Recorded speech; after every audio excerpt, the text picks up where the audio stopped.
Ungqongqoshe wamaphoyisa uBheki Cele ukhiphe izibalo zobugebengu zesigaba sesibili sonyaka phakathi kukaMbasa noNhlangulana walonyaka.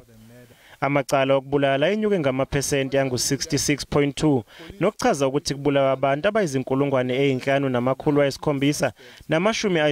ezinyangeni ey'ntathu.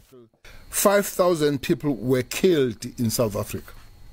This is 2,294 more people killed compared to the corresponding period in the previous financial year.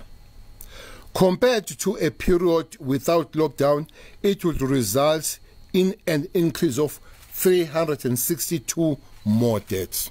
Enye into eshaqisayo kwenyuka kwesibalo samacala okudlwengula.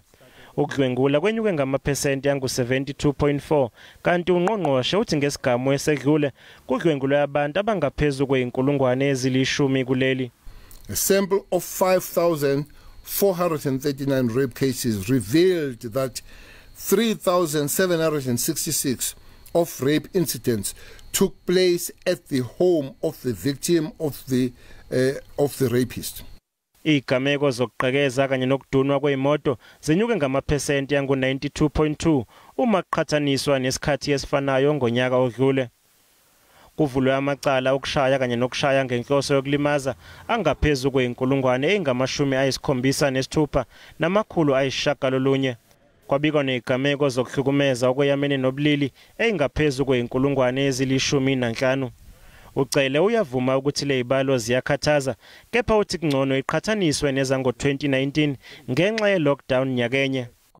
I repeat, we cannot compare the same period of this year and last year due to the skewed and abnormal crime trends caused by the different levels of lockdown. We are reviewing our training and development curriculum so that we make sure that they adapt to the new modus operandi and we put them in a position to be able to respond.